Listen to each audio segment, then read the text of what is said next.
wabarakatuh.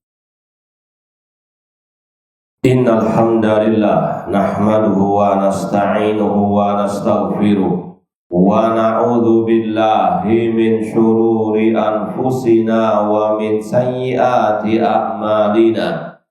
Man yahdihillahu fala mudhillalah wa man yudlil fala hadiyalah. Ashhadu an la ilaha illallah wahdahu la syarikalah wa ashhadu anna Muhammadan abduhu wa rasuluh. Ya ayyuhalladzina amanu taqullaha haqqa tuqatih wa la tamutunna illa wa antum muslimun. Ya ayyuhan nasu taqu rabbakumul ladzi khalaqakum min nafsin wahidah wa khalaqa minha zawjaha wa batha minhuma rijalan katsiran wa nisaa wattaqullaha alladzi tasaaluna bihi wal arham innallaha kana 'alaikum raqiba. Ya ayyuhalladzina amanu taqullaha wa qulu qawlan sadida yuslih lakum a'malakum wa yaghfir lakum dhunubakum wa may yuti'illaha wa rasulahu faqad faza fawzan 'azima. Amma ba'd, fa inna asdaqal hadithi kitabullah wa khairal hadi hadi Muhammadin sallallahu alaihi wasallam wa syarrul umuri muhdatsatuha wa kullu muhdatsatin bid'ah wa kullu bid'atin dhalalah wa kullu dhalalatin finnar. Ma'asal muslimin, ikhwani fillah wa akhwati, bapak-bapak, ibu-ibu, saudara-saudari rahimani wa rahimakumullah. Alhamdulillah, segala puji bagi Allah Subhanahu wa taala yang mempertemukan kita kembali dalam majelis yang mulia ini di dalam salah satu rumah Allah, di dalam salah satu taman surga Allah yang ada di dunia ini. Semoga Allah Subhanahu wa taala senantiasa menambahkan kepada kita ilmu yang bermanfaat dan al-amal as-saleh, dan semoga Allah mengumpulkan kita di taman surganya di akhirat kelak. Sebagaimana yang telah diumumkan, kajian kita berkaitan dengan tadabbur ayat-ayat puasa. Motivasi kita membahas masalah ini, yang pertama dalam rangka mengamalkan firman Allah, kitabun anzalnahu ilaika liyadabbaru ayatihi wa liyatadzakkara ulul albab. Allah berfirman yang artinya, dan itulah kitab yang kami turunkan kepada wahai Nabi Muhammad untuk mereka, terutama kaum muslimin, mentadabburinya, mempelajarinya, memahaminya. Liyadabbaru ayatihi, untuk mereka mentadaburi ayat-ayatnya, dan agar orang-orang yang berakal sehat mau mengingatnya. Demikian pula Allah berfirman, afala yatadabbarunal Qur'an, apakah mereka tidak mau mentadaburi Al-Quran. Kemudian juga motivasi kita mempelajari tema ini untuk mengamalkan sabda Rasulullah SAW, wa mashtama qaumun fi baitin min buyutillah yatluna kitaballah wa yatadarasunahu bainahum illa nazat alaihimus sakinah wa ghasyiyatuhumur rahmah wa hafathumul malaika wa dzakarahumullah fi man indah. Rawahu Muslim. Kata Rasulullah SAW, tidaklah sekelompok manusia berkumpul di salah satu rumah Allah, di salah satu masjid Allah, mereka membaca ayat-ayat Al-Quran dan mempelajari ayat-ayat Al-Quran tersebut, kecuali akan turun ketenangan, rahmat Allah. Demikian pula malaikat akan mengelilingi majelis mereka, dan Allah memuji mereka di kalangan malaikat yang ada di sisinya. Semoga Allah menjadikan majelis kita seperti yang disabdakan oleh Rasulullah SAW. Dan motivasi kita membahas, mempelajari tema ini juga mengamalkan ucapan Al-Imam Al-Bukhari rahimahullah dalam sahihnya, al-ilmu qoblal qauli wal amal. Ilmu sebelum kita berucap, sebelum kita beramal. Kita sudah mengetahui bersama, insya Allah sebentar lagi bulan yang penuh barakah, ampunan dan rahmat dari Allah akan datang kepada kita. Semoga Allah mempertemukan kita dengan bulan suci Ramadan dalam keadaan sehat walafiat, imanan wa ihtisaban.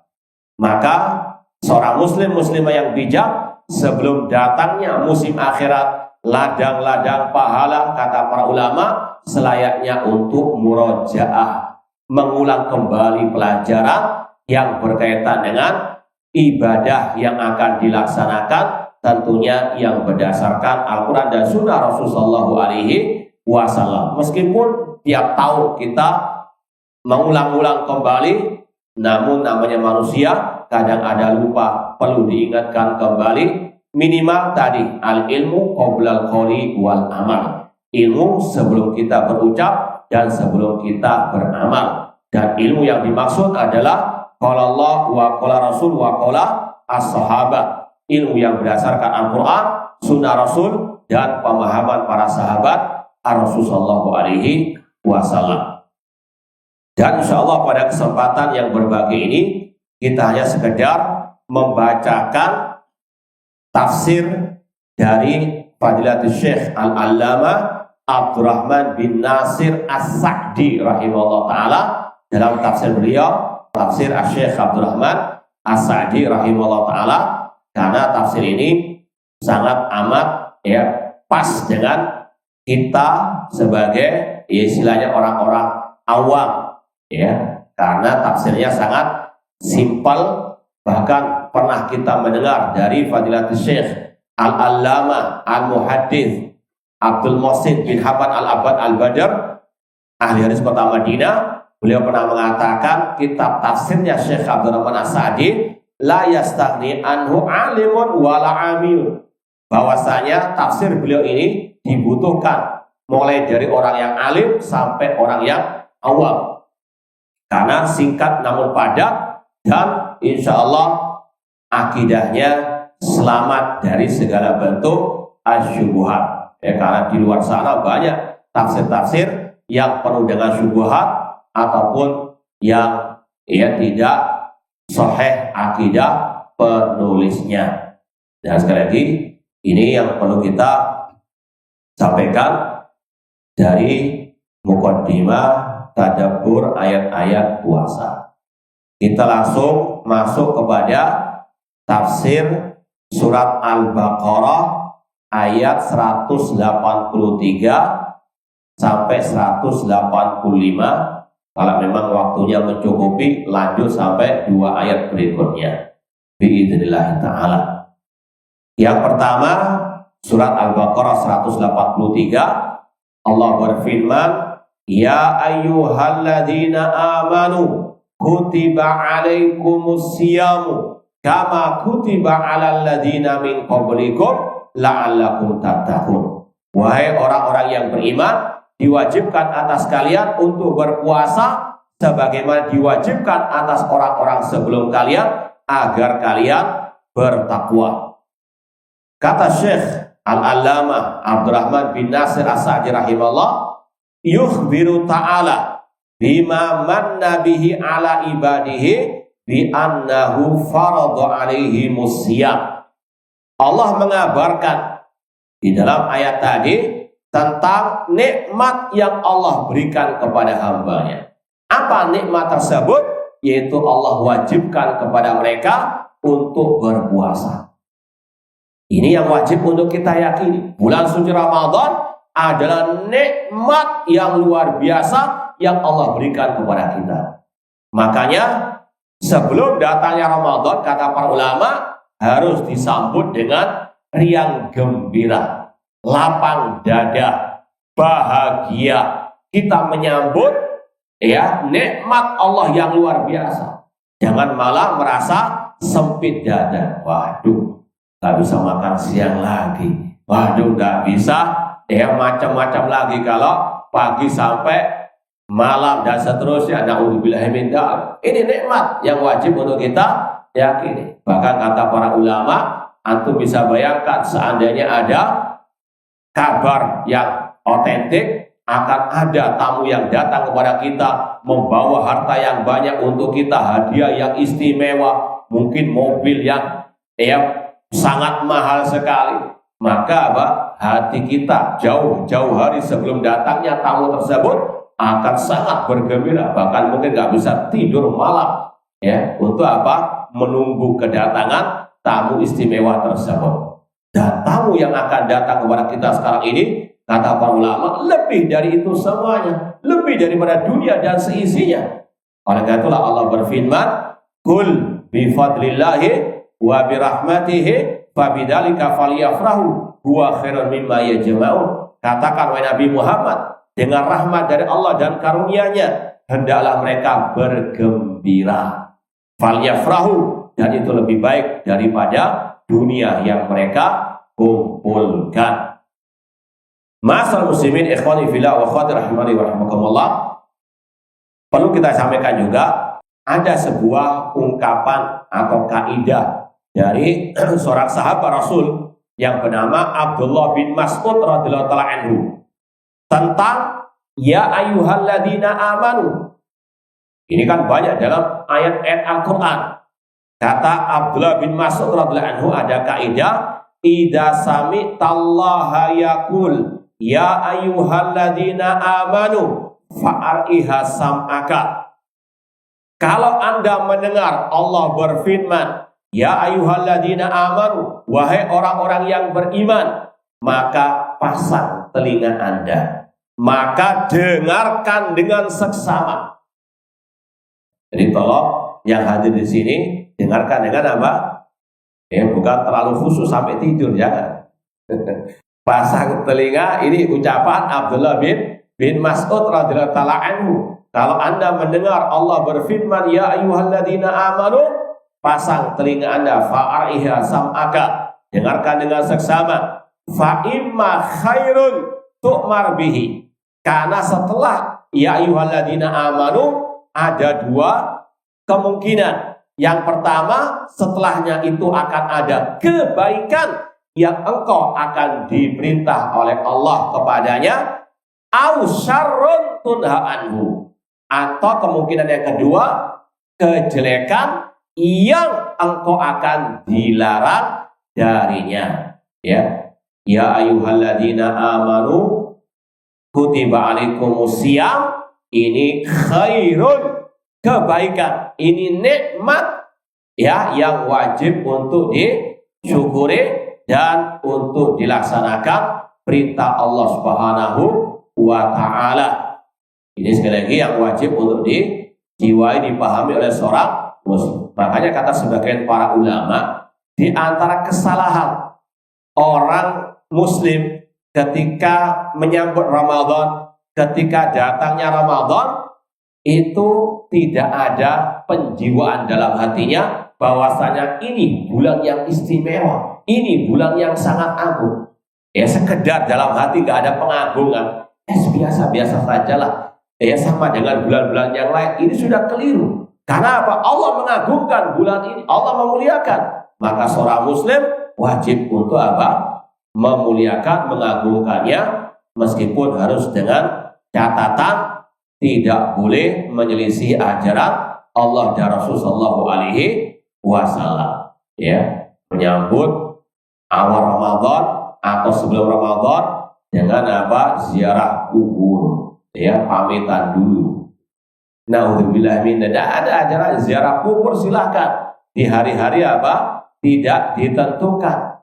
Fazuruha, tidak ada pengkhususan sebelum Ramadan atau sebelum Idul Fitri. Sekali lagi kita nggak melarang ziarah kubur, cuma tidak ada ajaran dari Rasulullah SAW kalau mau Ramadan disunahkan ziarah kubur terlebih dahulu, atau apalah dari ritual-ritual yang dilaksanakan tidak ada contohnya dari Allah dan Rasul sallallahu alaihi wasallam. Harus ada kegembiraan, cuma harus tetap sesuai dengan tuntunan Ar-Rasul dan para sahabat Ar-Rasul sallallahu alaihi wasallam.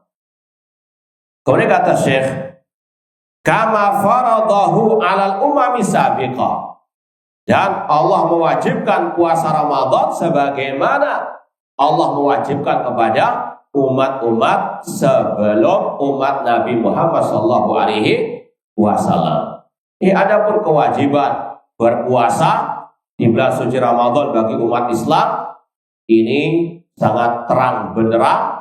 Barang siapa, kata ulama, yang mengingkari akan kewajiban puasa Ramadan, maka dia kafir. Ini ijma ulama yang mengingkari kewajiban puasa di bulan suci Ramadan, maka dia kafir. Karena ini termasuk bagian daripada rukun Islam. Sebagaimana kata Rasul, bunyal Islamu ala khamsin, syahadati alla ilaha illallah wa anna Muhammadar Rasulullah wa iqamis shalah wa ita'iz zakah wa hajjil baiti wa shaumi Ramadan. Dalam riwayat Abdullah bin Umar radhiyallahu anhu, dibangun Islam di atas 5 pondasi. Yang pertama 2 kalimat syahadat, yang kedua mendirikan salat, yang ketiga menunaikan zakat, yang keempat melakukan ibadah di Baitullah Al-Haram dan puasa di bulan Ramadan. Ini jelas rukun Islam. Kalau orang itu mengingkari kewajibannya, kafir.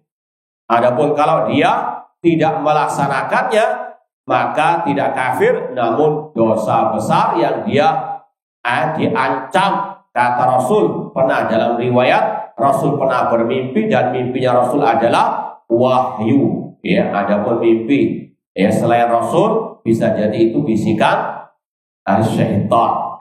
Apalagi dengan menyiarkan yang tidak, maka hati-hati.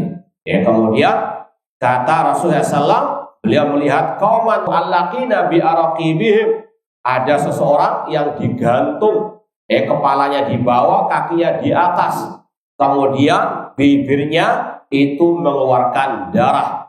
Kata Rasul kepada para malaikat yang membawa beliau, melihat kelompok orang tersebut, man haula, siapa mereka? Kata para malaikat, mereka adalah kaum dari kaummu yang mereka berbuka puasa sebelum waktunya. Ini ancaman bagi yang tidak berpuasa di bulan suci Ramadan tanpa udzur yang syar'i. Ma'asal muslimin ikhwani fillah wa akhwati rahimani wa rahimakumullah, puasa di bulan suci Ramadan ini wajib, namun bagi yang telah terpenuhi syarat-syarat kewajiban. Yang pertama tentunya dia muslim. Orang kafir kalau berpuasa tidak sah. Yang kedua dia balik. Anak kecil boleh dilatih, tapi tidak diwajibkan. Yang ketiga orang yang berakal, orang gila tidak wajib puasa. Dalilnya Rasul bersabda, rufi'al qalam an thalathatin, diangkat pena kewajiban dari 3 kelompok manusia. Anisabi hatta yablugh, dari anak kecil sampai dia balik. Dan yang kedua, anil majnun hatta yufik, dari orang gila sampai dia sadar. Wa anin naim hatta yastaiqid, dari orang yang tidur sampai dia bangun. Adapun dalil masalah Islam tadi, Allah berfirman, walau asyraku la habitu anhum ma kanu ya'malu, seandainya mereka berbuat syirik, gugur semua amal ibadah mereka. Orang kafir musyrik kalau beramal tidak sah amalnya. Wa qadimna ila ma amilu min amalin faja'nahu haba'an mansura, dan kami hadapi amal mereka, orang-orang kafir, dan kami jadikan seperti debu yang berterbangan. Kemudian syarat yang keempat, wajib puasa Ramadan kalau dia mukim. Insya Allah akan ada pembahasan ayat selanjutnya. Kemudian yang kelima, dia al-qadir, sanggup berpuasa. Kemudian khusus bagi wanita, suci dari haid dan an-nifas. Taib ini berkaitan dengan ya ayyuhalladzina amanu kutiba alaikum asyam, diwajibkan tadi atas orang-orang yang terpenuhi 5 syarat tersebut secara umum, dan ditambahkan perempuan yang syarat ke-6. Kemudian kata Syekh, Allah mewajibkan juga kepada umat-umat sebelum kita, meskipun mungkin perbedaan tata caranya, namun tetap ada kewajiban berpuasa. Sebagian mengatakan kalau umat-umat dahulu diwajibkan puasanya setiap bulan 3 hari. Ada kewajiban setiap bulan 3 hari mereka wajib untuk berpuasa. Intinya sama puasa, namun tata caranya bisa berbeda-beda sebagaimana firman Allah, likullin ja'alna minkum syir'atan wa minhaja. Kami jadikan setiap nabi itu syariat masing-masing. Li'annahum minasyara'i wal awamir allati hiya massatul khalqi fi kulli zaman. Di antara hikmah kenapa Allah mewajibkan puasa kepada semua umat manusia, karena di dalamnya banyak kemaslahatan dan itu berlaku sepanjang masa. Dan Allah Maha tahu akan hikmah di balik syariat tersebut. Dan wajib kita yakini semua takdir Allah, semua perintah Allah, semua larangan Allah pasti ada hikmahnya. Diketahui atau tidak diketahui pasti ada hikmahnya. Karena Allah di antara nama-namanya adalah Al-Hakim. Apa makna Al-Hakim? Yaitu zat yang tidak memerintah, tidak melarang, tidak mentakdirkan, kecuali pasti ada hikmahnya. Alimaha man alimaha wa jahilaha man jahilaha. Ada yang tahu hikmahnya, ada yang tidak tahu. Tapi yakini semuanya pasti ada hikmahnya. Adapun hikmah puasa sangat banyak sekali, ya, baik untuk urusan akhirat ataupun dalam urusan dunia juga. Allati hiya masatul khalqi fi kulli zaman. Kemudian dari kata-kata kutiba alal ladzina min qablikum, Allah juga mewajibkan atas orang-orang sebelum kalian, wa fihi tansyitun li hadil ummah. Di dalam kata-kata Allah juga mewajibkan kepada umat-umat sebelum kalian itu untuk lebih kita semangat melaksanakan ibadah puasa Ramadan. Kenapa? Karena umat-umat sebelum kita juga diwajibkan. Dan ini untuk juga meringankan kejiwaan kita. Ya, seseorang misalnya di kantor, dia diperintah sendiri, yang lain nggak diperintah. Kayaknya ada apa?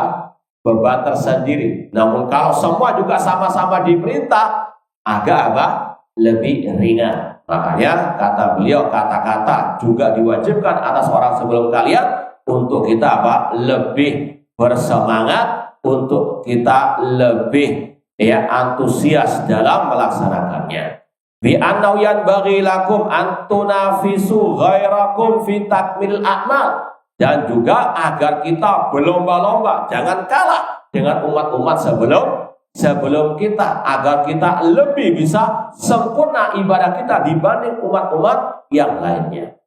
Wal musara'a ila salihil khisal, dan agar kita bersegera melaksanakan amal soleh tersebut. Yang mana puasa Ramadan bukan hanya diwajibkan kepada kalian saja agar tidak terasa berat untuk dilakukan. Ini diantara makna yang tersirat dari kata-kata kama kutiba alal ladina min qablikum. Kemudian kata Asy-Syaikh tsumma dzakara ta'ala hikmatahu fi masyrati siyam. Kemudian Allah menyebutkan di antara puncak hikmah puasa adalah la'allakum tattaqun, agar kalian bertakwa. Fa inna siyam min akbari asbabit taqwa. Kata Asy-Syaikh, karena puasa merupakan sebab yang sangat besar mendatangkan ketakwaan dalam diri seorang hamba. Kenapa demikian? Ini ada perinciannya. Ya, sekali lagi beliau akan memperinci kenapa puasa kok dikatakan akan membuahkan rasa takwa kepada Allah Subhanahu wa ta'ala. Yang pertama, li'anna fihi imtithala amrillah wastinaba nahyihi. Karena di dalamnya ada bentuk melaksanakan perintah Allah, meninggalkan larangan Allah. Dan itu makna apa? Takwa. Takwa adalah yang sangat masyhur, artinya melaksanakan perintah Allah, meninggalkan larangan Allah.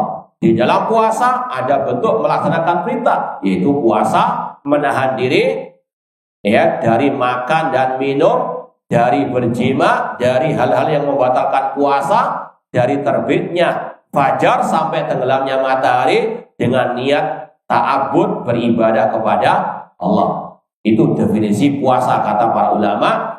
Definisi puasa adalah al-imsak anit ta'ami wasyarabi wal jima'i wa jam'il mufattirat biniyati at-ta'abbud lillahi ta'ala min tulu'il fajr ila ghurubis syams. Puasa definisinya adalah menahan diri dari makan dan minum, dari berjima, dari segala hal yang bisa membatalkan puasa dengan niat lillahi ta'ala beribadah kepada Allah dari terbitnya fajar sampai tenggelamnya matahari. Maka seorang yang berpuasa dia jelas melaksanakan perintah Allah. Cuma tadi harus niatnya lillahi ta'ala, ikhlas karena Allah, bukan karena ikut tren, bukan hanya karena untuk kesehatan saja. Na'udzubillahi min dzalik. Otomatis sudah dapat. Kalau kita niatnya lillahi ta'ala, urusan dunia juga akan kita raih. Ma'asal muslimin ikhwani fillah wa akhwati rahimani wa rahmakumullah. Di dalam puasa ada bentuk meninggalkan larangan Allah. Di antaranya kalau kita berpuasa, maka kita akan meninggalkan makan dan minum yang dilarang tersebut. Meskipun awalnya sebelum Ramadan itu dibolehkan, malamnya dibolehkan, namun mulai terbitnya fajar sampai tenggelam matahari Allah melarang makan dan minum. Maka itu bentuk ketakwaan kepada Allah. Dan lebih dari itu kata para ulama, di dalam ibadah Ramadan ada bentuk perintah yang paling agung, yaitu perintah untuk kita bertauhid kepada Allah, mengesahkan Allah dalam al-ibadah.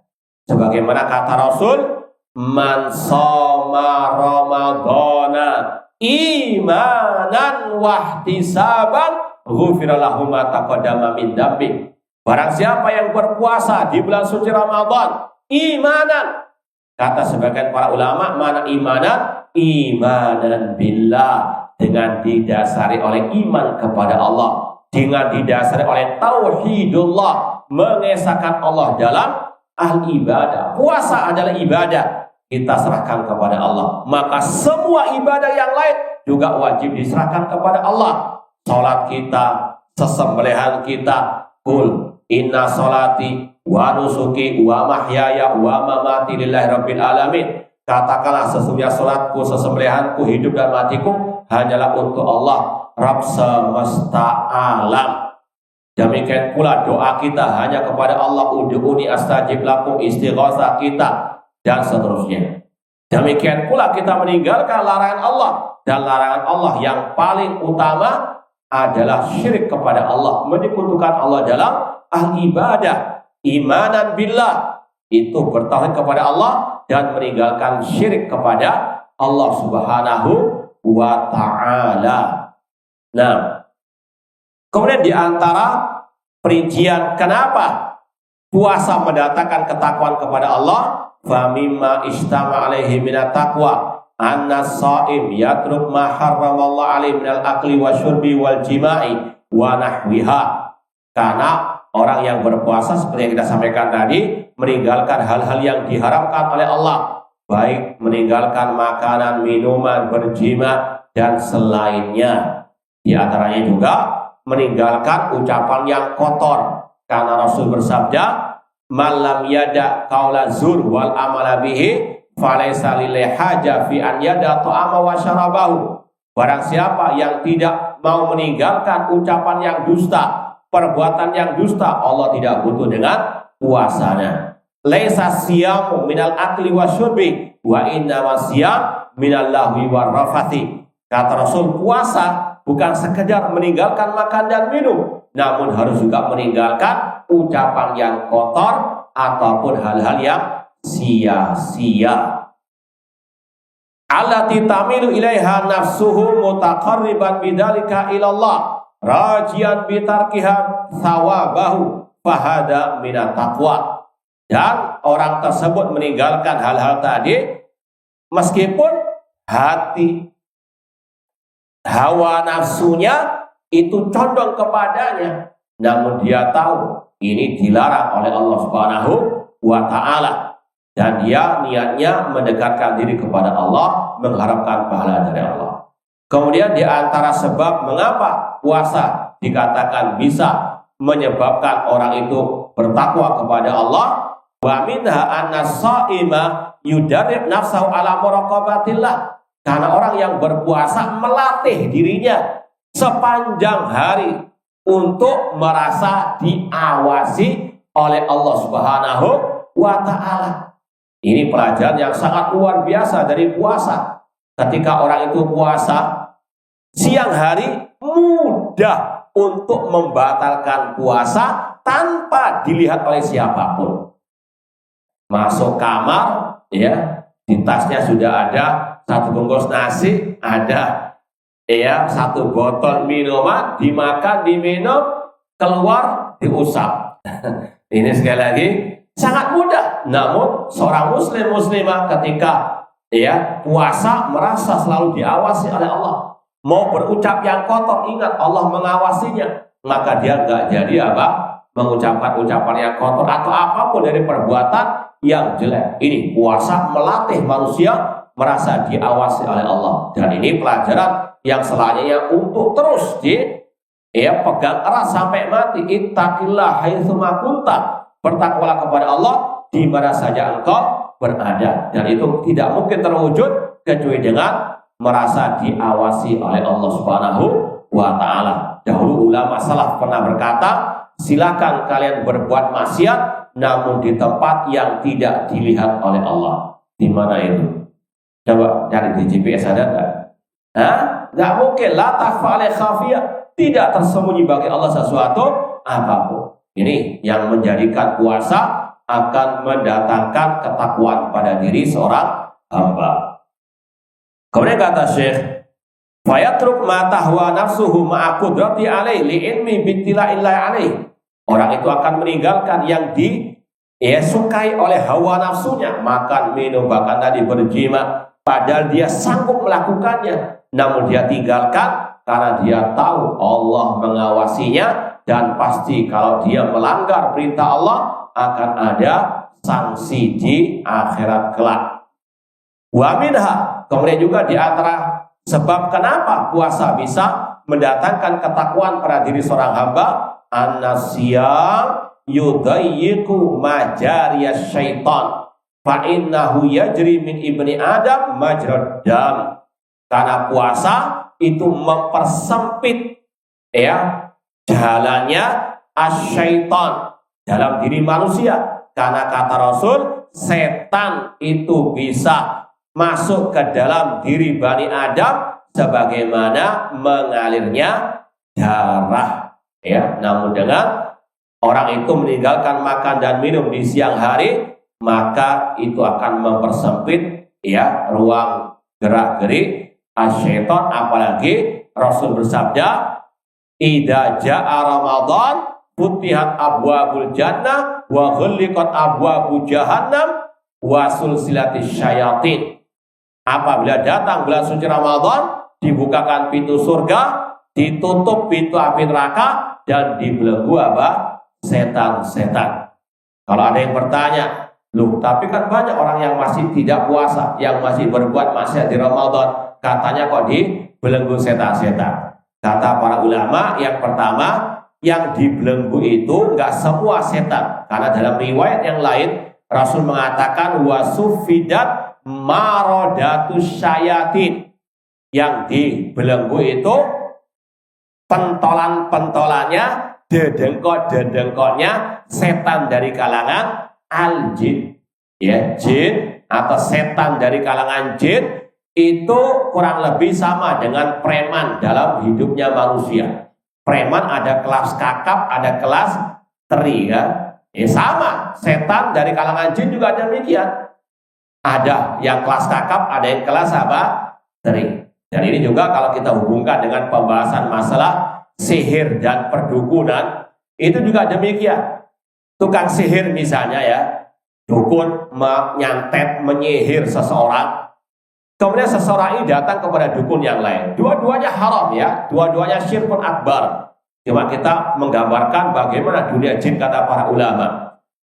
Ketika yang kena santet ini datang kepada dukun yang lain, dukun si B ya misalnya, yang menyantet si C ya. Ketika sang dukun si B ini punya dekengan ya, istilahnya dedengkot setan jin. Sedangkan dukun yang menyantet itu backingannya itu hanya kelas teri dari kalangan setan jin, otomatis menang atau kalah? Hah? Yang kalah yang mana? Yang B atau yang C? Yang menyantet tadi. Kalah apa? Ya tadi. Sama dengan antum di palak preman kelas teri. Antum ya punya kenalan preman kelas kakap istilahnya. Ya sudah dimakan. Ya kurang lebih sama dengan itu. Sekali lagi kata para ulama, setan yang dibelenggu dalam riwayat maradatus syayatin, gembong-gembongnya setan dari kalangan yang kelas teri masih bergentayangan membisikkan orang berbuat maksiat. Kemudian yang kedua kata para ulama, yang menyebabkan orang itu berbuat maksiat bukan hanya setan dari kalangan al-jin, setan dari kalangan manusia juga, minal jinnatil wan nas. Di kantor ada sebagian meskipun muslim tapi nggak puasa, goda temannya yang apa? Puasa. Ini juga setan dari kalangan apa? Menjadikan orang bisa batal apa? Kamu tak kasih uang 1 juta namun batalkan puasamu sekarang. Kalau orang mata duitan, diambil. Ini setan dari kalangan apa? Manusia. Intinya setan adalah yang mengarahkan orang kepada innama ya'murukum bisu'i wal fahsya. Kemudian juga kata ulama, kenapa dikatakan ya banyak maksiat di bulan suci Ramadan meskipun setan dibelenggu? Kata ulama, yang menyebabkan orang jatuh ke dalam kemaksiatan bukan hanya setan jin dan manusia, namun juga jiwa dalam diri manusia yang ada potensi menyeru kepada kejelekan. Sebagaimana firman Allah dalam surat Yusuf, innan nafsa la ammaratun bisu'. Sesungguhnya dalam jiwa manusia ada jiwa yang al-ammar bisu', sering menyeru kepada kejelekan. Kemudian kata Syekh, Fabisiyam yad'uf nufuduhu wa thaqula minhul ma'asi. Dengan puasa setan itu lemah kekuatannya dan akan berat manusia untuk berbuat kemaksiatan. Kemudian di antara sebab mengapa puasa bisa mendatangkan ketakwaan kepada Allah, an-shaim fil ghalib taktsur ta'atuhu. Orang yang berpuasa secara umum itu lebih banyak melaksanakan ketaatan kepada Allah. Yang nggak biasa baca Quran tiap hari, ya luar biasa semangatnya, Pak. Meskipun kalau lebih baik lagi sepanjang masa terus membaca apa? Al-Quran. Tapi ini lebih baik daripada nggak sama sekali. Puasa tapi tidur terus. Puasa tapi ngemol terus. Ini beda lagi ya. Namun secara umum orang yang berpuasa luar biasa semangat untuk beribadahnya lebih daripada hari-hari di luar Ramadan. Dengan dia puasa, dia melaksanakan tadi qiraatul Quran dengan berzikir, lebih semangat dia berjamaah di masjid. Demikian pula ditambah salat tarawih. Maka apa? Ini yang akan melahirkan taqwallahi azza wa jalla.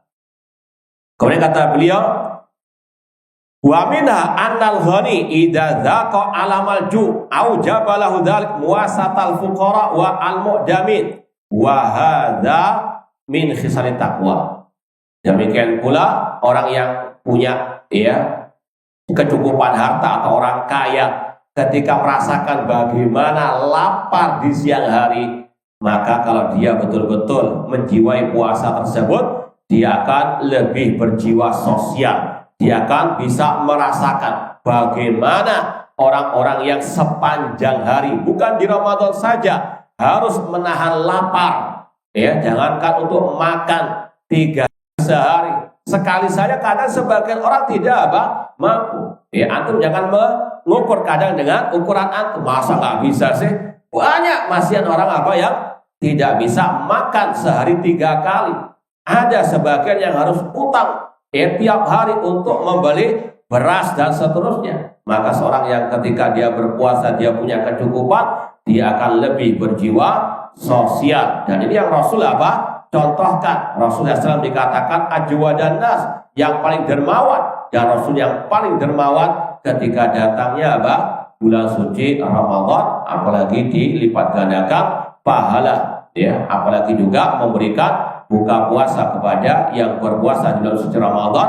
Kata Rasul, man fattara sha'iman kana lahu ajru as-sha'imi wa la yanqus min ujurihim syai'a. Kata Rasulullah, barang siapa memberikan buka puasa kepada orang yang berpuasa, maka baginya pahala seperti orang yang berpuasa tersebut tanpa mengurangi pahala orang yang berpuasa. Maka falyatanafasil mutanafisun, adalah seorang muslim muslimah berlomba-lomba dalam kebaikan di bulan suci Ramadan ini. Walamma dzakara anna farada alaihim siyam akhbara anna ayyamun ma'dudat. Kemudian kita pindah kepada ayat berikutnya, Al-Baqarah 184, ayyaman ma'dudat faman kana minkum maridun aw ala safarin fa'iddatun min ayyamin ukhar wa 'alal ladzina yutiquna fidyatun ta'amu miskin. Kata Allah, puasa Ramadan itu hari-harinya hanya tertentu saja. Kemudian barang siapa, kata Allah, yang dalam keadaan sakit atau musafir, maka tidak diwajibkan puasa di bulan suci Ramadan, namun wajib mengganti di hari-hari yang lainnya. Kemudian atas orang-orang yang mampu boleh membayar fidyah, memberi makan orang miskin. Faman tatawwa khairan fahuwa khairlah. Dan barang siapa yang dia berbuat kebaikan, baginya pahala atas kebaikannya. Kemudian wa antasumu khairul lakum in kuntum ta'lamun. Namun jika kalian berpuasa, maka itu lebih baik. Kita baca tafsirnya. Syekh Abdurrahman As-Sa'di rahimahullah berkata, walamma dzakara anna fardha alaihim siyam akhbar anna ayyamun ma'dudat ay qalilatun fi ghayati suhulah. Allah ketika menyebutkan puasa wajib di bulan Ramadan atas kalian, kemudian Allah mengatakan ayaman ma'dudat, ini untuk meringankan beban psikis atau kejiwaan orang yang berpuasa. Jangan khawatir, puasa itu enggak lama-lamanya. Puasa itu enggak setiap hari, setiap masa, tidak. Namun hanya beberapa hari saja, hari-hari yang tertentu saja. Kalau enggak 29 ya apa? 30 hari. Ini tadi untuk memudahkan kita, untuk meringankan beban orang yang berpuasa. Ayaman ma'dudat. Tsumma sahala tasdilan akhar. Kemudian Allah ringankan lagi beban orang yang berpuasa, yaitu apa? Tadi, barang siapa yang di bulan Ramadan dalam keadaan sakit atau dalam keadaan musafir, maka boleh tidak berpuasa, namun wajib mengganti di hari-hari yang lain. Nanti akan disampaikan, ini adalah salah satu ciri khas Islam, yaitu al-Islam dinul yusr. Islam adalah agama yang mudah, namun jangan mudah-mudahkan sesuai dengan hawa nafsu. Islam itu sudah mudah. Di sini contohnya, barang siapa yang dalam keadaan sakit, meskipun ada 3 kategori orang yang sakit dalam masalah ini. Yang pertama, orang yang sakit kronis. Mungkin dokter sudah mengatakan susah untuk sembuh. Kalau dia puasa semakin menambah sakitnya, atau bahkan menambah jenis sakit yang lain. Maka untuk kategori yang ini, yang kronis ini, kata para ulama cukup membayar fidyah. Gak usah puasa di Ramadan atau mengganti, gak usah. Cukup membayar fidyah. Apa itu fidyah? Ada 2 macam. Bahan makanan yang mentah atau yang sudah dimasak. Kalau bahan yang mentah itu setiap hari membayar 1 mud beras. Kalau antum membayar zakat fitrah itu 2,5 kilo, itu 4 mud 1 sok. Berarti 2,5 kilo dibagi 4, ketemu berapa? Kurang lebihnya. Nah, para pedagang atau yang ahli matematika berapa? Biar nggak kantuk. Hah? Intinya tadi, kalau sehari 1 mud, 4 hari itu 1/4 mud, ketemunya 2,5 kilo. 4 hari nggak puasa, membayar 2,5 kilo beras. Ini kalau mentahan. Yang kedua, boleh dengan yang sudah dimasak. Ini lebih simpel, yaitu 1 hari nggak puasa, 1 bungkus nasi. Tapi jangan nasi tok. Ya ada apa? Mau simpel lagi, sebagaimana dicontohkan oleh Anas bin Malik ketika beliau sudah lanjut usia, tidak sanggup berpuasa, beliau mengumpulkan 30 orang fakir miskin, langsung diberi makan sekaligus. Itu lebih simpel lagi. Atau kalau sekarang misalnya nggak sanggup berpuasa karena tadi penyakit kronis atau yang lainnya, beli 30 porsi nasi, perkotaan atau yang lainnya, kasih kepada apa? Fuqara wal masakin. Entah di jalan-jalan yang dikira itu seolah orang yang nggak mampu, kasih sudah 30 bungkus selesai. Ini sekali lagi kemudahan dalam Islam. Ini kalau punya penyakit kronis. Yang kedua, penyakit kategori dalam puasa ini penyakit yang bukan kronis, insya Allah bisa sembuh biidznillah ta'ala. Namun kalau dia puasa itu akan lebih berat dan bisa saja menambah sakitnya. Maka di sini ada rukhsah, keringanan tidak berpuasa, tapi mengganti di hari apa? Yang lain. Kemudian yang ketiga, kategori sakit tapi nggak ada hubungannya dengan puasa. Dia puasa nggak puasa nggak ada hubungan dengan sakitnya. Contoh sakit panu, penyakit kulit istilahnya. Antum puasa nggak puasa apa ada efeknya? Sakit kaki misalnya ada kegores apa? Jangan alasan kan ayatnya siapa yang sakit? Saya lagi sakit Ustaz. Itu bukan sakit, sakit hati itu. Maka di sini haram dia tidak berpuasa. Ini kata ulama kategori sakit yang tidak ada hubungannya dengan puasa. Kalau dia tidak berpuasa, dia berdosa. Dia tidak termasuk dalam kategori ayat faman kana maridan aw ala safarin. Kemudian bagi yang musafir tadi tidak wajib puasa. Sebagaimana kita sampaikan tadi, syarat wajib puasa ada 5, diantaranya mukim. Maka lawannya musafir. Yang musafir tidak wajib berpuasa. Namun kalau dia berpuasa boleh-boleh saja, tapi harus lihat kondisi juga. Kalau memang dia sanggup, itu dibolehkan, karena sebagian sahabat dulu ketika safar, minna sha'im wa minna muftir. Di antara kami waktu safar ada yang puasa, ada yang berbuka, tidak ada yang saling memperolok atau mengejek. Namun kata Rasul ketika beliau melihat orang berpuasa dalam keadaan musafir kemudian pingsan, kata Rasul, laisa minal birri asyamu fis safar. Bukan termasuk kebaikan orang yang berpuasa dalam keadaan safar. Itu kalau sampai memberatkan, bahkan sampai pingsan tadi. Lihat kondisi, kalau emang sanggup tidak ada masalah. Meskipun ulama khilaf berbeda pendapat mana yang afdol. Seandainya dia masih kuat safar sambil puasa, puasa sambil safar, dia kuat, mana yang afdol, berpuasa atau tidak? Ada beberapa pendapat ulama, intinya ada 2 situ, yaitu yang pertama dia tetap puasa karena ini bulan yang mulia. Kemudian yang kedua mengambil rukhsah tidak berpuasa. Wallahu a'lam, kalau anak pribadi lebih condong kepada yang mengambil rukhsah keringanan, karena Rasul bersabda, innallaha yuhibbu an yu'ta rukhsasuhu. Allah lebih suka untuk diambil apa? Keringanannya. Adapun hukum boleh saja. Silakan Anda nggak puasa, silakan Anda berpuasa selama Anda sanggup berpuasa di kala safar. Kemudian lanjut ayatnya, wa 'alal ladzina yutiquna fidyatun ta'amu miskin. Barang siapa yang sanggup berpuasa, maka boleh dia membayar fidyah. Ini ada 2 penafsiran nanti. Kita baca dulu tafsir dari Syekh Abdul Rahman As-Sa'di. Wa dzalika limasyaqqa bil ghalib rakhasallahu ma fil fitr. Secara umum orang yang sakit, orang yang musafir itu kalau dia tetap puasa akan memberatkan. Maka Allah berikan keringanan, boleh tidak berpuasa di bulan suci Ramadan.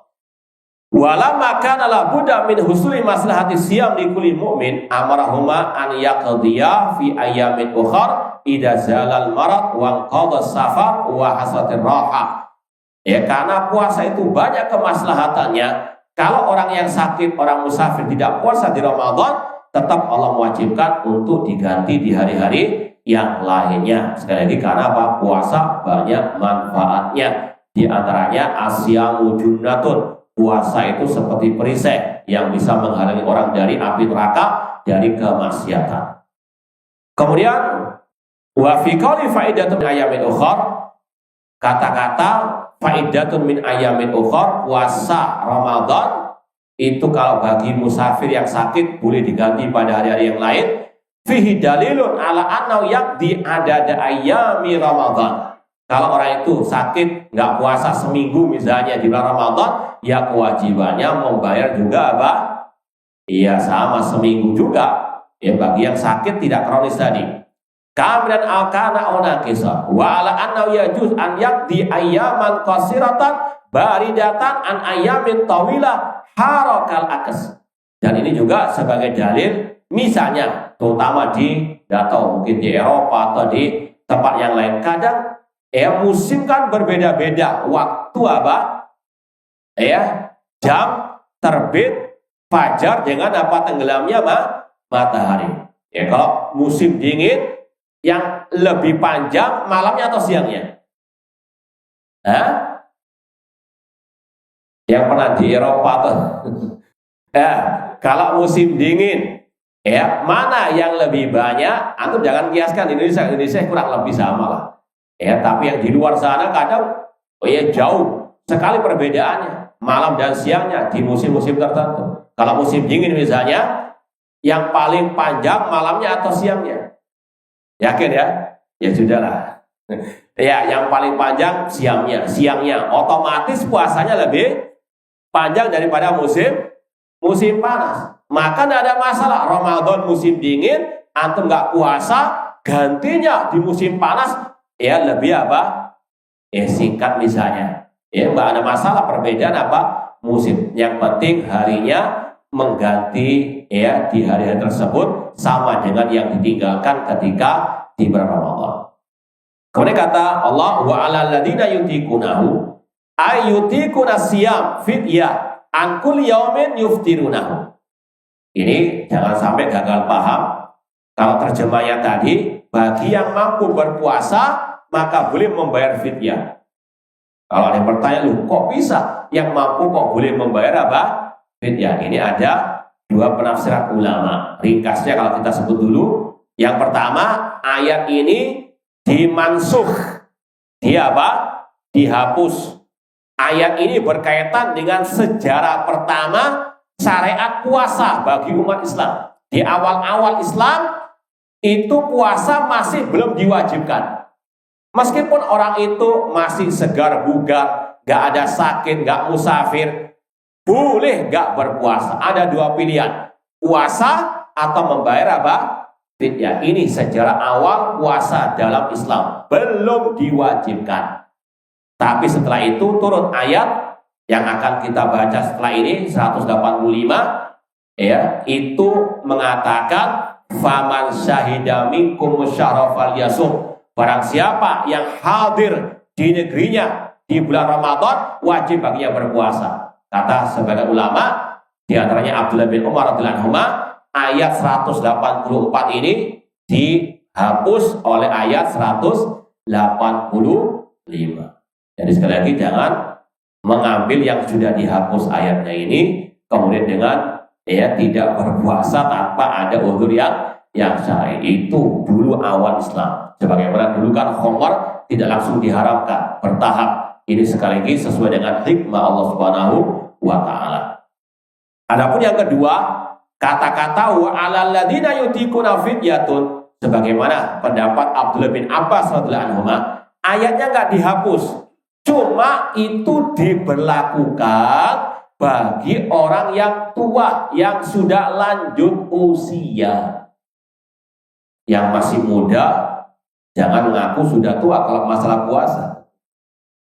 Sekali lagi sesuai dengan kemampuan masing-masing, harus tahu diri. Kalau memang dia sudah lanjut usia, gak sanggup puasa, boleh hanya membayar fidyah sebagaimana kisah Anas bin Malik tadi. Jadi kata-kata dan bagi yang mampu berpuasa, namun dengan dia memaksakan diri dari orang yang tua, yang lanjut usia tadi, maka sekali lagi kata Allah boleh dia nggak berpuasa, namun membayar apa?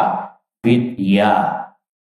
Itu ya gambaran secara global ayat wa 'alal ladzina yutiqunahu ayyutiquna siyam fidyatun an kulli yaumin yuftirunahu. Bagi yang mampu, sekali lagi ada dua penafsiran tadi, boleh membayar fidyah setiap hari diberikan kepada ya orang miskin. Wa hada fibtida'i fardhis siyam.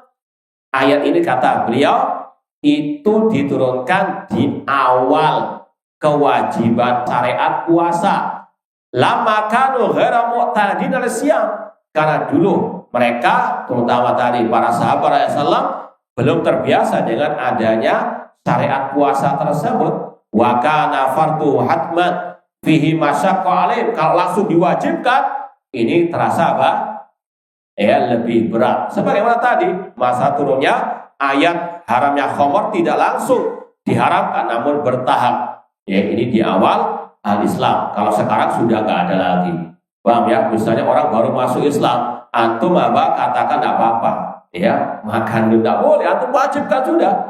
Ya, entah dia laksanakan atau tidak, itu urusan dia, tapi tetap wajibkan. Sama dengan khamar tadi, jangan dengan alasan kan dalam Islam awalnya kan nggak diharapkan khamar, sekarang bolehlah dikit-dikit dulu. Nah, nggak boleh, sudah paten sekarang sudah. Ya, sekarang sudah apa? Paten. Kemudian kata Syekh Abdul Rahman As-Sa'di rahimahullah taala, wa hadza fi ibtida' fardhis siyam. Ini ayat di awal kemunculan syariat puasa. Karena para sahabat awalnya belum terbiasa dengan puasa, kalau diwajibkan langsung itu masa kok ada ya keberatan. Darajahumur Rabbul Hakim bi ashari thariq. Maka Allah ya sekali kita memberikan tahapan-tahapannya. Wa khayyaral mutik lisab baina an yasum wa huwa afdal au an yut'im. Awalnya diberi pilihan, meskipun dia mampu, masih sehat, diberi kemudahan pilihan antara puasa atau membayar fidyah. Summa ba'da dzalika ja'ala siyam hatman 'alal mutik. Namun setelah itu Allah wajibkan puasa Ramadan. Gak ada pilihan lagi kecuali bagi yang punya udzur syar'i seperti yang sudah lanjut usia. Wa ghal mutik yuftir wa yakti fi ayamin ukhar. Wa 'alal ladzina yutiqunahu ayyatakallafuna wa yashqu 'alaihim masyaqqa ghairu muhtamil ka Syekh Kabir fidyah angkul yaumin miskin. Ya, ayat tadi Al-Baqarah 184 ini ditujukan juga kepada orang yang sudah lanjut usia. Kalau dia tidak sanggup berpuasa atau kalau dia puasa namun dengan memaksakan diri bisa mencelakakan dirinya, maka boleh dia membayar fidyah saja setiap hari diberikan kepada fakir miskin. Wa hadza huwa as-shahih. Kalau mau diperinci sedikit, kata para ulama, orang yang diberikan keringanan tidak puasa, tadi sudah kita sampaikan, orang yang sakit, orang yang apa?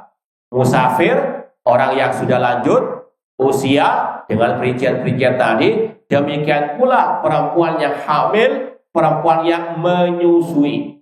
Meskipun ada khilaf di antara para ulama, cuma wallah alam yang saya masih pegang sampai sekarang ini pendapat ulama yang mengatakan perempuan yang hamil, perempuan yang menyusui cukup membayar fidyah. Ya, sebagaimana riwayat dari Abdullah bin Abbas radhiyallahu anhu ketika beliau berkata kepada perempuan yang sedang hamil atau menyusui, anti minal ladzina la yutiqunahu fa alayki al jaza wa laysa alaykil qada. Engkau wahai yang hamil atau yang menyusui termasuk yang tidak sanggup puasa, maka cukup membayar fidyah, tidak wajib mengqadha. Ya, meskipun ada pendapat yang mengatakan wajib juga mengqadha, wajib ya membayar di hari yang lain, wajib mengqadha. Ya, ini wallahu alam sangat ya bertentangan dengan yuridullah bikumul yusra. Antum bisa bayangkan perempuan yang hamil di Ramadan nggak bisa puasa. Ya, kalau puasa memberatkan dirinya, bisa mencelakakan diri dan juga kandungannya. Kemudian lahir di bulan misalnya Al-Muharram. Ya, kemudian apa? Kalau diwajibkan puasa sedangkan dia masih berapa tahun menyusui? Kapan bisa apa? Makanya wallah alam, ini sekali lagi khilaf antara para ulama. Cuma sekali lagi yang rajih menurut anak pribadi wallah alam, cukup membayar fidyah, tidak perlu mengqadha, sebagaimana tadi riwayat dari Abdullah bin Abbas radhiyallahu anhu yang juga berdasarkan ayat ini. Gimana? Cukup atau lanjut? Lanjut ya. Baik, ini mungkin terakhir ayat 185. Allah berfirman, "Syahrul Ramadan alladzi unzila fihil Qur'an hudan linnasi wa bayyinatin minal huda wal furqan. Faman syahida minkum syahra falyasum wa man kana maridun aw ala safarin fa iddatun min ayyamin ukhra yuridullahu bikumul yusra wa la yuridu bikumul usra walitukmilul iddata walitukabbirullaha ala ma hadakum wa la'allakum tashkurun." Yang artinya bulan Ramadan diturunkan di dalamnya Al-Quran sebagai petunjuk bagi manusia dan sebagai keterangan dari petunjuk dan sebagai Al-Furqan, pembeda antara hak dengan yang batil. Barang siapa yang hadir di negerinya di antara kalian di bulan Ramadan, maka wajib dia berpuasa. Namun barang siapa yang sakit atau dalam keadaan musafir, maka cukup mengganti di hari-hari yang lain. Allah menghendaki kemudahan bagi kalian dan Allah tidak menghendaki kesulitan bagi kalian, dan agar kalian menyempurnakan puasa di bulan suci Ramadan dan untuk kalian bertakbir mengagungkan Allah atas apa yang Allah hidayahkan kepada kalian dan agar kalian bersyukur. Kita baca tafsir Syekh Abdul Rahman As-Sa'di. Firman Allah, "Syahrul Ramadan alladzi unzila fil Qur'an." Bulan Ramadan diturunkan di dalamnya Al-Qur'an. Ai as-shaumul mafrud alaikum huwa syahrul Ramadan. Maksudnya puasa yang diwajibkan, ya ayyuhalladzina amanu kutiba alaikumusiyam, yaitu yang dimaksud puasa di bulan Ramadan. Huwa syahr Ramadan. Itu adalah bulan Ramadan. Asy-syahrul azim, bulan yang penuh keagungan. Bahkan dalam hadis Rasul mengatakan ketika awal Ramadan, beliau mengucapkan selamat kepada para sahabat dengan kata-kata, "Atakum Ramadan, syahrun mubarakun. Faradallahu alaikum siyamahu." Telah datang kepada kalian bulan Ramadan, bulan yang diberkahi. Semoga Allah memberkahi kita di dunia wal akhirat. Kemudian kata beliau, itu adalah bulan yang sangat agung. Qad hasala lakum fihi minallah al-fadl al-azim. Yang di situ banyak karunia dari Allah Subhanahu wa taala, di antaranya wa huwal Qur'anul Karim, yaitu Allah turunkan Al-Quranul Karim di bulan Ramadan. Kalau disebutkan oleh para ulama, ini luar biasa. Allah turunkan kitabnya yang paling agung, Al-Quran, di bulan yang paling agung, lewat perantara malaikat yang paling agung, yaitu siapa? Kemudian kepada nabinya yang paling agung. Kemuliaan di atas kemuliaan, ditambah lagi terutama di malam Lailatul Al-Qadar. Inna anzalnahu fi lailatul Al-Qadar. Al-mustamil alal hidayah limasalihikum ad-diniyah wa dunyawiyah. Al-Quran mencakup di dalamnya hidayah, petunjuk untuk kebaikan kalian di dunia maupun di akhirat. Wa tabyinil haqqi bi Allah bayan. Di dalamnya ada keterangan tentang kebenaran dengan terang benderang. Sekedar tambahan sedikit tentang masalah Al-Quran hudan linnas.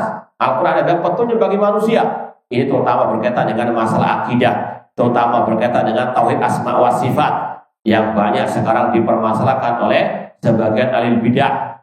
Kalau ahlu sunnah memahami ayat-ayat yang berkaitan dengan sifat Allah, itu pahami sesuai dengan dohirnya. Bahkan ini yang dikatakan oleh Imam Ibnu Abdul Bar, ijma salaf, memahami nas-nas ayat hadis tentang sifat Allah sesuai dengan hakikatnya atau sesuai dengan dohirnya, bukan dengan majas. Misalnya Allah berfirman, wa yabqa wajhu rabbika dzul jalali wal ikram, kekalah wajah Rabbmu yang memiliki kebesaran dan kemuliaan. kata para ulama ijma' salaf yang mengatakan bahwa saya tetapkan sifat wajah bagi Allah sesuai dengan kebesarannya, tidak boleh diserupakan dengan makhluk. Ini namanya apa? Al-Quran hudal linnas. Sebagaimana antum di jalan, namanya petunjuk. Ya, Al-Quran kan petunjuk. Ya, antum kalau di jalan, ya di tol misalnya kalau kita tadi turun tol mana tadi? Nah, Jati Asih, ya kan kelihatan, ya petunjuk arahnya Jati Asih itu kemana? Lurus atau ke kiri atau ke kanan. Misalnya ada tanda ke kiri, masuk ke Jati Asih, ya. Tapi orang itu memahami, oh bukan kiri masuknya itu apa? Kanan. Kayak ratingnya emak-emak ya. Itu ajarannya mereka. Rating kanan bela apa? Ayo ditakwil kayak itu, harus takwil seperti itu. Madhabnya emak-emak. Paham ya? Allah mengatakan wa yabqa wajhu rabbika, oh itu maksudnya bukan wajah namun kekuasaan. Bal yadahu mabsuutatan, bahkan kedua tangan Allah terbentang. Oh itu maksudnya adalah dua nikmat Allah, dua kekuasaan Allah. Ini mazhabnya emak-emak. Rating kanan tapi apa? Na'udzubillahi min dzalik. Namanya petunjuk ya apa? Sesuai dengan zahirnya. Zahirnya ke kanan ya ke kanan, zahirnya lurus ya lurus, jangan ditakwilkan. Oh maksudnya lurus itu lurus ke atas. Ini orangnya apa? Itu perumpamaan orang-orang yang ahlu takwil. Ya, istawa diartikan istaula menguasai arsy. Ini mazhabnya dari Jawa. Ya, ahlu takwil, na'udzubillahi min dzalik. Kemudian ma'asal muslimin ikhwani fillah wa akhwati rahimani wa rahimakumullah, Al-Qur'an juga dinamakan Al-Furqan, pembeda antara yang hak dengan yang batil, antara tauhid dan syirik, antara sunnah dan bid'ah, antara taat dan maksiat.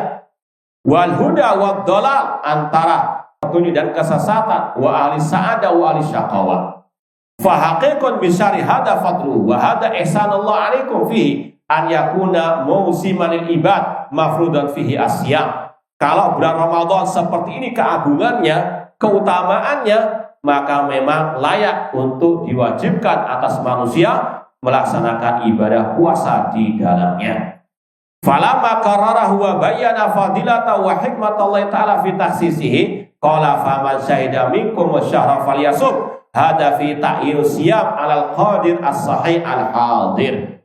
Ketika Allah sudah menjelaskan keutamaan bulan Ramadan, hikmahnya, maka Allah berfirman, ini yang kita sampaikan tadi, ayat yang menghapus ayat yang awal tadi, ya, tidak mewajibkan puasa. Ayatnya berbunyi, barang siapa yang hadir di antara kalian di negerinya pada waktu bulan Ramadan, maka hendaklah dia berpuasa atau wajib baginya berpuasa. Ini sekali lagi ayat yang menghapus sebelumnya tadi. Di dalamnya ada penjelasan wajibnya ta'yinus syiyam, kewajiban puasa, namun tadi dengan syarat-syarat yang sudah kita sampaikan.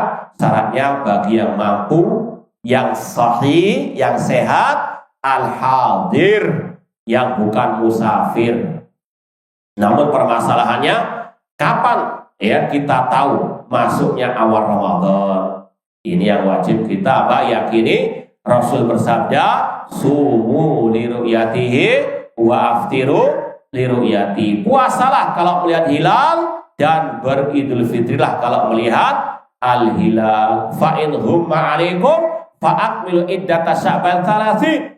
Kalau langit tertutup mendung, genapkan bilangan bulan Sya'ban 30 hari. Ini adalah ajarannya Rasul, ini adalah tuntunannya Rasul, bahwasanya kita tahu masuknya awal Ramadan hanya dengan dua metode ini. Ru'yatul hilal tanggal 29 Sya'ban, ya, melihat hilal. Kalau kelihatan besok puasa. Tapi kalau ketutup mendung, maka menggenapkan bilangan bulan Sya'ban menjadi apa? 30 hari. Tidak bisa menentukan Ramadan, awal Ramadan 10 tahun yang lalu, atau tahun yang lalu, tidak bisa. Karena ini metodenya Rasul yang mengatakan. Hadisnya dalam Sahih Bukhari dan Muslim, dan kata Imam Ibnu Hajar Asqalani rahimahullah dalam kitab Fathul Bari ketika mensyarah hadis ini, beliau membawakan ucapan ulama ijma' salaf, itu tidak pakai hisab. Para sahabat, para tabi'in, kalau ada riwayat dari sebagian tabi'in misalnya Mutarrif bin Shikhir katanya pakai hisab, kata Imam Ibnu Abdul Bar itu riwayatnya tidak as-sahih. Dan Rasul kalau kita baca hadis-hadisnya hanya berpatokan dengan apa?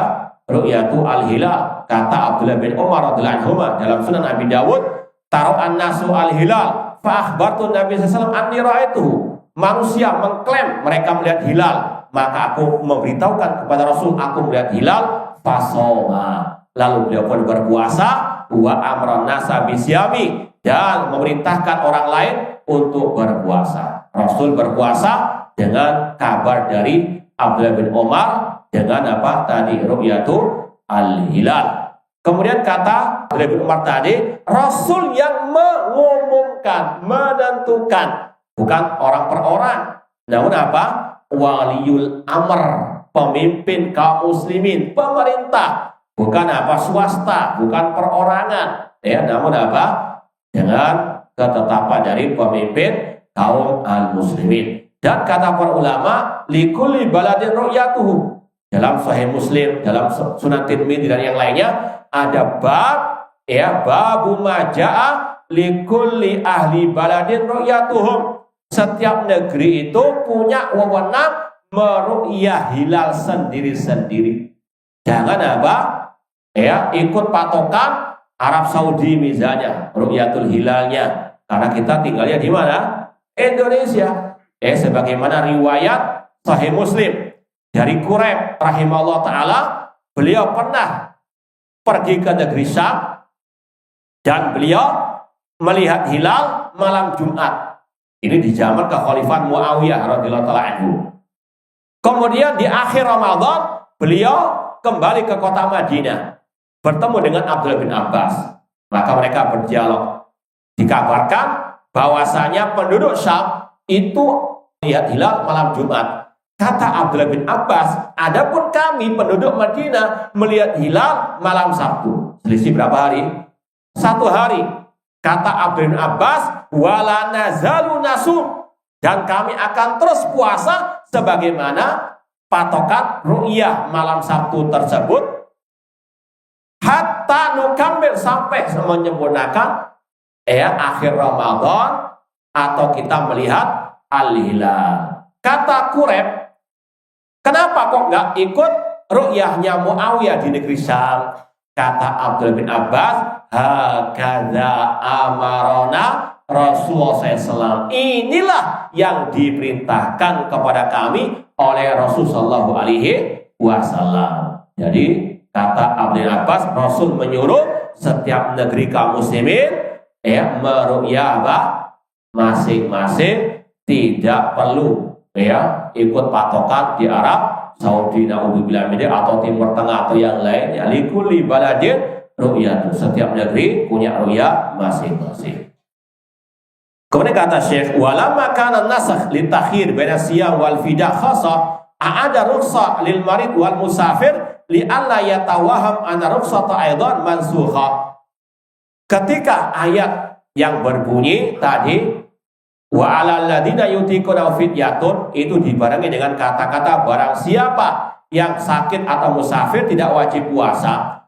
Diulang lagi dalam ayat ini agar tidak ada prasangka dihapus keringanan tersebut sebagaimana dihapusnya tidak wajibnya puasa. Artinya tetap setelah dihapusnya ayat yang membolehkan tidak berpuasa, Allah tetap masih memberikan keringanan meskipun puasa itu wajib secara asal bagi yang mampu bagi yang mungkin namun boleh tidak berpuasa kalau sakit atau musafir. Kemudian Allah mengatakan yuridullahu bikum yusra wa la yuridu bikum usra. Allah menghendaki kemudahan bagi kalian, tidak menghendaki kesulitan. Itu tadi Allah memudahkan, berikan kemudahan, namun jangan sampai dimudah-mudahkan sesuai dengan hawa nafsu. Soalnya berat kerjanya, apa kerjanya? Misalnya nyupir atau kerjanya apalah, kemudian apa tidak puasa hanya sesuai dengan hawa nafsunya. Naudzubillahi min dzalik. Sekali lagi, Islam sudah mudah, kemudian itu sesuai dengan dalil syariat, bukan dengan hawa nafsu kita. Yuridullahu ta'ala yasir alaikum turuq al-musilah ila ridwani a'dham taisir. Allah memudahkan semua jalan menuju kepada keriduannya. Yusahilu asyadda tasil. Walihada kana jami' ma'amrallah bi ibadah fi ghayati suhula fi asli. Makanya semua perintah Allah itu ada kemudahan, dan semua perintah Allah diikat dengan fattaqullaha mastata'tum. Bertakwalah kepada sesuai kemampuan. Kalau misalnya ibadah haji kuotanya jauh sampai puluhan tahun, kalau memang nggak sanggup ya sudah, jangan maksakan diri, jalan kaki atau mungkin naik layang-layang apalah. Ya, sekali lagi ya sudah, nggak mampu ya sudah, gugur kewajiban. Jangan memaksakan diri atau bahkan memudaratkan lewat jalur yang ilegal sampai di perbatasan disuruh apa? Deportasi. Naudzubillah min dzalik. Ini orang yang tidak memahami Islam mudah. Kalau memang belum mampu ya sudah, nggak usah apa? Maksakan diri. Masih banyak ibadah yang lain. Wa idza hasad ba'dul awarid al-mujibah li thiqali sahalahu tasilan akhar imma bisqati atau takhfifi bi anwa'i takhfifat. Dan kaidahnya semua syariat Islam itu mudah. Apalagi kalau ada penghalang atau udzur, dimudahkan lagi. Entah itu digugurkan kewajibannya seperti tadi, orang yang punya penyakit kronis, gugur kewajiban, enggak sama sekali wajib puasa, meskipun hanya membayar apa? Fidyah saja. Atau diberikan keringanan, seperti orang yang sholat tidak sanggup berdiri, disuruh apa? Duduk, enggak gugur semuanya. Ada yang gugur semuanya, ada yang diringankan. Wahadi jumlah la yumkin tafsiluha li anna tafsilaha jami' syariat wa yadkhul fiha jami'ul rukhas wa takhfifat. Ya, kaidah ini Islam itu mudah. Ini ya banyak bab-babnya yang dibahas oleh para ulama, namun bukan sekarang waktunya. Kemudian kata Allah walitukmil iddah wa hada wallahu a'lam li alla yatawahham mutawahimun anna siyam Ramadan yahsul maksud minu bi ba'dihi. Allah menegaskan agar kalian menyempurnakan bilangan bulan Ramadan, agar tidak dipahami boleh puasa sebagian Ramadan. Ya, kata Allah tidak, puasa Ramadan harus sebulan penuh. Kalau enggak 29 ya berapa? 30. Kemudian kata Allah, wa itu mulai data walitukabbirullah, dan agar kalian bertakbir kepada Allah. Ini sebagian ulama berpendapat dengan ayat ini, setelah digenapkan bulan Ramadan, maka setelahnya boleh bertakbir. Itu apa? Takbiran malam Idul Fitri. Karena ayatnya walitukmil iddata, agar kalian menyempurnakan bilangan Ramadan, walitukabbirullah, dan agar kalian bertakbir mengagungkan Allah. Meskipun takbirnya juga harus apa? Yang syar'i, gak usah pakai apa gendang-gendang dan seterusnya. Wa itukabbirullah ala ma hadakum wa la'alakum tashkurun. Kemudian kata beliau, rafa hadal waham bi amr bi takmil iddatihi wa yashkurullah ta'ala inda itsmami ala taufiqi wa tasiri wa tabyini li ibadihi wa bi takbir inda inqidaihi. Kemudian Allah merintahkan setelah kita sebulan penuh berpuasa, wajib kita bersyukur kepada Allah karena kita bisa berpuasa dengan taufik pertolongan dari Allah Subhanahu wa ta'ala. Allahumma a'inni ala dzikrika wa syukrika wa husni ibadatik. Semoga Allah Subhanahu wa ta'ala sekali lagi mempertemukan kita dengan bulan suci Ramadan dalam keadaan sehat walafiat, dalam keadaan iman wa ihtisaban, dan semoga Allah menerima semua amal ibadah kita. Ini yang bisa kita sampaikan, kurang lebihnya mohon maaf. Kalau mungkin ada yang mau ditanyakan, tafadhalu. Kalau tidak ada, alhamdulillah. Silakan Pak. Ayo. Kaitan dengan perubahan puasa, yang pertama adalah tadi hukum. Dan saya juga mendengar waktunya bahwa di awal-awal itu puasa itu di malam hari mulainya atau setelah tidur ya. Yang jadi pertanyaan saya itu kalau di malam hari itu maksudnya itu dari setelah isya atau memang setelah tidur, karena ada riwayat Qais bin Sirma itu saja. Beliau yang kerja di petani, kemudian dia belum berbuka, sudah masuk maghrib, tetapi dia ketiduran lagi dan dia itu berarti sudah berpuasa walaupun belum datang isya. Nah sebenarnya kalau dia tidak tidur, batasan awal puasa itu setelah Isya atau tengah malam? Baik, Allah alam yang antum maksud itu sebetulnya berkaitan dengan ayat yang 187 kalau tidak salah. Kulu washrabu hatta yatabayyana lakumul khaytul abyadu minal khayti al aswadi minal fajr. Makan dan minumlah sampai terbitnya waktu apa? Fajar. Jadi sekali lagi itu sebetulnya pembahasan ayat 187. Jadi wallahu ta'ala. Nah, ada yang lainnya? Afwan Pak Ustaz. Iya, silakan Bu. Assalamualaikum warahmatullahi wabarakatuh. Apa hukumnya apabila seorang miskin yang sudah tidak berkemampuan untuk melaksanakan ibadah puasa Ramadan, tetapi tidak juga sanggup untuk membayar fidyah? Barakallah. Baik, ya sebagaimana kaidah yang sudah kita sampaikan tadi, semua kewajiban dalam Islam itu terikat dengan fattaqullaha mastata'tum la yukallifullahu nafsan illa wus'aha. Allah tidak memberi suatu jiwa kecuali dengan apa? Kemampuannya. Kalau dua-duanya nggak bisa, ya gugur. Ya sebagaimana juga kisah ya seorang yang apa? Berjima dengan istrinya di siang hari, kemudian dia nggak bisa bayar kafir, ya sudah gugur semuanya. Ya sekali lagi Islam itu mudah, dan sekali lagi kemudahan tersebut berdasarkan dengan ad-dalil, bukan dengan hawa nafsu. Jadi kalau sekali lagi kesimpulannya, kalau memang sudah nggak mampu puasa, nggak mau bayar fidyah, ya sudah gugur kewajiban. Fattaqullaha mastata'tum la yukallifullahu nafsan illa wus'aha. Ada yang lain? Cukup? Ya silakan Pak. Nah, ar-rajih berhijamah atau berbekam itu boleh, kata sahabat ihtajama Rasul sallallahu wa huwa sha'im. Rasul pernah berbekam dalam keadaan beliau berpuasa. Kemudian suntik juga tidak ada masalah, kecuali kalau suntik infus untuk pengganti makan minum, itu baru tidak boleh, itu yang membatalkan puasa. Disebutkan oleh para ulama banyak hal-hal yang dibolehkan di bulan puasa Ramadan atau waktu berpuasa, tidak mengurangi pahala puasa dan tidak pula membatalkan. Seperti orang misalnya cabut gigi, boleh-boleh saja, yang penting nggak dimakan giginya.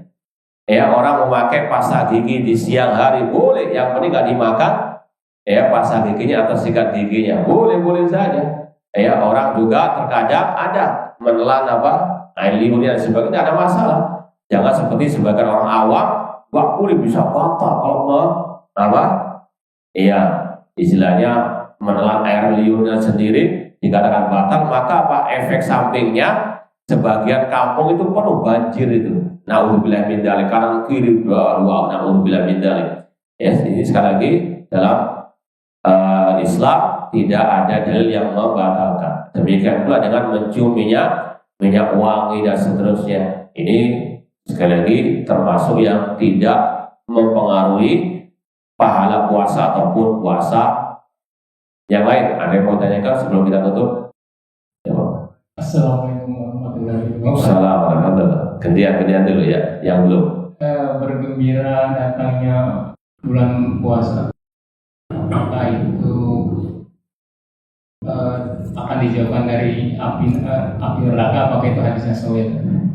Wallah, nggak pernah tahu saya. Nah, cuma yang intinya bergembira menyambut Ramadan, termasuk dalam bagian ayat tadi falyafrahu. Ada pun hadis tadi, wallahu ta'ala.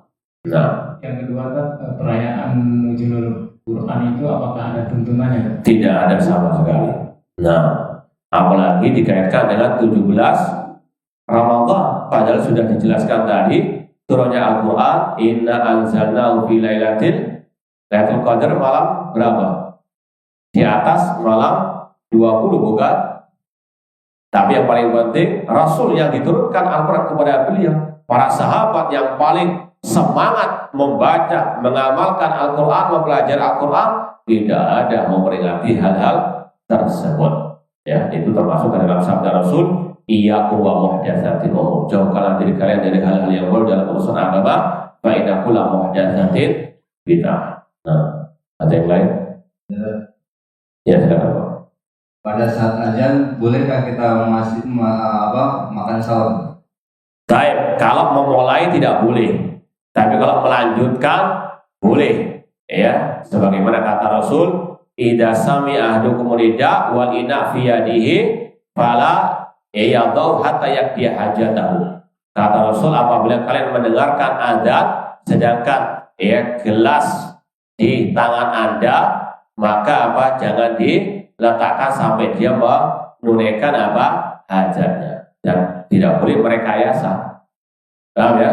Jadi dipegang terus sambil makan dipegang terus, nanti setelah ada diminum tidak boleh juga. Ini kalau tidak ada kesengajaan, memang dia tidak tahu kalau sudah mau ada dia minum. Adapun kalau makan, ya tanggung kalau sampai kesertan misalnya. Ya, dan itu juga membantah adanya adzan al-imsak. Tidak ada adzan al-imsak. Ada sebagian orang yang gagal paham. Bukan dalam hadis Rasul itu akhir sahurnya itu jaraknya dengan adzan membaca 50 ayat. Ini gagal paham. Yang dimaksud membaca 50 ayat itu waktu awal sahurnya Rasul dengan waktu adzan. Bukan Rasul berhenti sahur dengan azan itu seperti membaca, waktunya seperti orang membaca 50 ayat. Ini gagal paham. Yang dimaksud adalah sahurnya Rasul dengan waktu azan atau fajar shodiq itu seperti waktunya orang membaca 50 ayat Al-Quran. Ya, sebagian orang berdalil dengan hadis itu untuk waktu imsak. Ini gagal paham. Itu waktu Rasul awal sahur sampai fajar shodiq, bukan berhentinya Rasul sahur dengan azan seperti waktunya orang membaca 50 ayat, bukan. Paham ya? Wallahu ta'ala. Makanya Allah berfirman tadi, kulu washrabu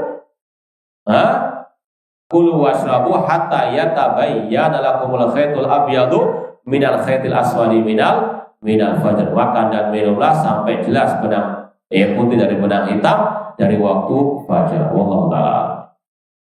Apa?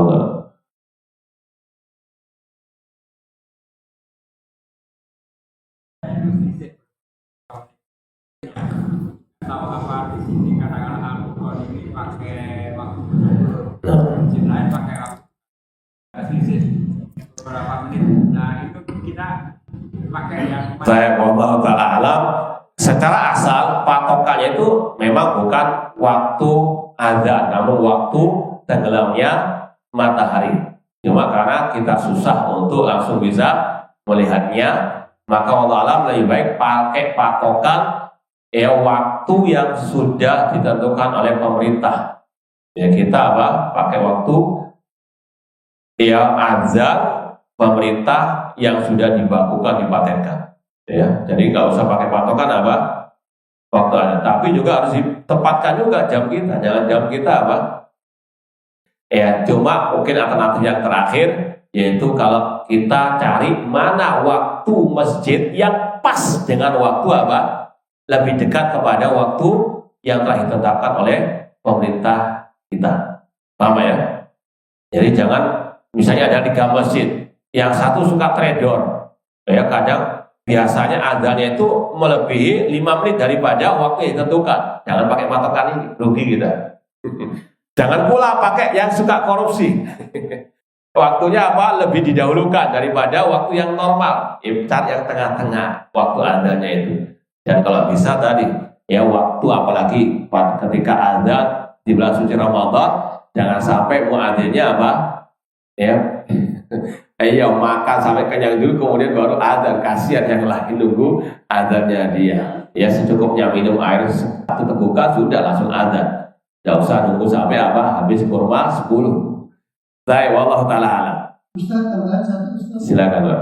Ustaz, mohon maaf kalau malam, mohon maaf kita berhubungan sama istri, terus pada saat jima, terus sahur belum sempat mandi, kita sahur dulu, baru setelah bersih setelah pada saat boleh. Boleh, kata para ulama, tidak ada masalah orang itu dalam keadaan masih junub ketika sudah masuk ya fajar sodik, dia belum bertohara atau belum mandi besar, ya, tidak mempengaruhi pahala puasa ataupun bahkan tidak sama sekali membatalkan puasa. Cuma hati-hati jangan sampai kebablas, ya. Sekali lagi. Nah, terhadap silakan Pak. Silakan. Hubungan awal-awal biasanya penuh ya kata itu penuh biasanya apa supaya misalnya staf ibu-ibu itu bersama bapak-bapaknya bersama dengan staf itu bagaimana apa boleh nggak satu itu tertentu. Soft perempuan tetap di belakang soft laki-laki. Yang paling baik dari softnya perempuan yang paling belakang itu untuk menjauh dari soft laki-laki. Kok malah disejajarkan meskipun ada tutupnya, berarti kan tetap sejajar, ya. Maka sekali lagi tetap ya diatur bagaimana soft laki dan perempuan tidak sejajar, kecuali kalau darurat beda lagi. Sebagaimana di Masjid Al-Haram, ya jangan pakai dalil Masjid Haram kan boleh saja, beda. Kalau di sana ada Ka'bahnya buat tawaf, di sini ada apa? Ya sekali lagi jangan dikiaskan keadaan normal dengan keadaan darurat. Wallahu ta'ala. Gimana, cukup? Atau lanjut 2 ayat lagi? Ini yang mungkin bisa kita sampaikan, kurang lebihnya mohon maaf. Wa jazakumullahu khairan perhatiannya. Aku qouli hada wa akhiru da'wana anil hamdulillahirabbil alamin. Wassalamualaikum warahmatullahi wabarakatuh.